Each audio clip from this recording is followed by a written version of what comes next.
Hello, everyone, and welcome to my second installation of Marvel Mondays, where I am talking about The Incredible Hulk, which is the second film in the Marvel Cinematic Universe currently, and it stars Edward Norton and is directed by Louise Leterrier.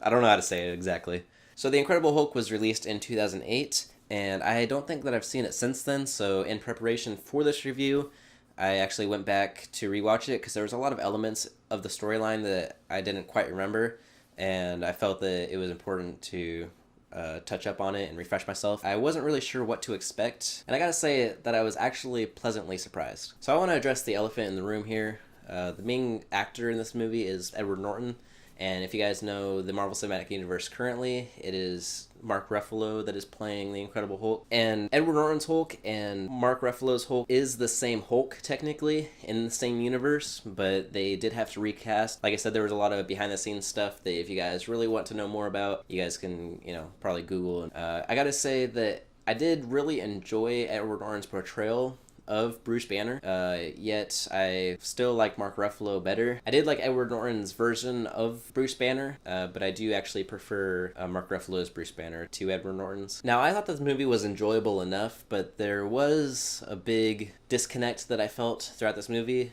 that being the CGI of the Hulk itself. If you guys take a picture of the Edward Norton Hulk and you take a picture of the Mark Ruffalo Hulk and put them side by side, I prefer the Mark Ruffalo Hulk over the Edward Norton Hulk, but that's just me. And it kind of took me out of the picture, knowing where this Marvel Cinematic Universe is currently, and comparing the two looks of the Hulks.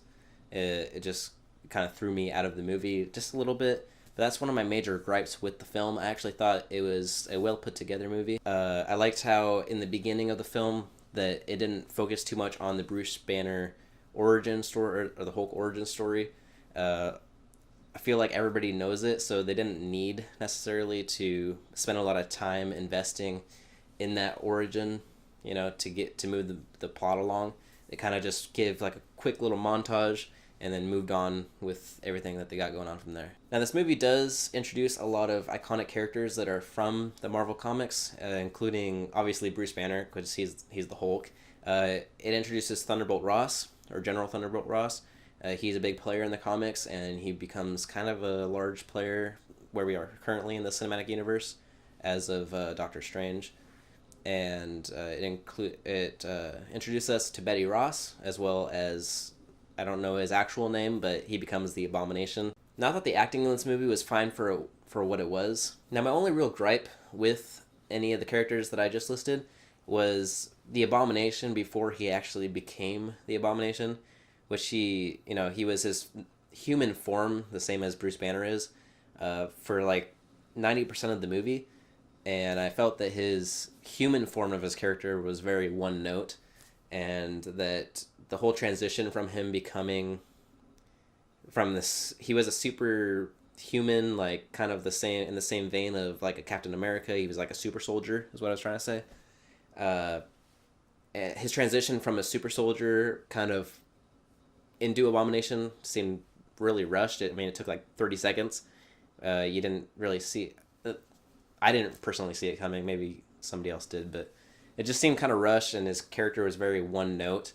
It was like they were trying to figure out what Bucky would be like, and they were kind of testing the waters there, but it just didn't work for me, but it didn't really take me out of the movie either. I thought the whole relationship and the introduction of General Thunderbolt Ross was really well introduced, and I liked how it really fleshed out the two's relationship without actually going into the backstory about how they knew each other with the whole bomb. And obviously we know from the comics General Thunderbolt Ross becomes the Red Hulk eventually, but I don't know if they're gonna do that in the cinematic universe. But it kind of gave us a little insight into their relationship. In conclusion, I don't really have like a lot of negative things to say about this film, other than I wish they had, like, I enjoyed Edward Norton's performance, but I kind of wish, for continuity's sake, that it was Mark Ruffalo, and for CGI's sake, that they had the current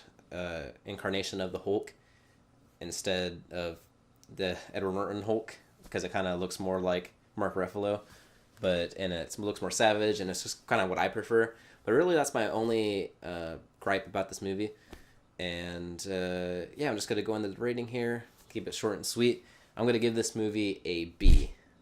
So have you guys seen The Incredible Hulk? If you have, make sure you comment below. Let me know what you guys thought about it. If you loved it or hated it, be sure to let me know that as well. If you guys like this video, make sure to like it and share it all around.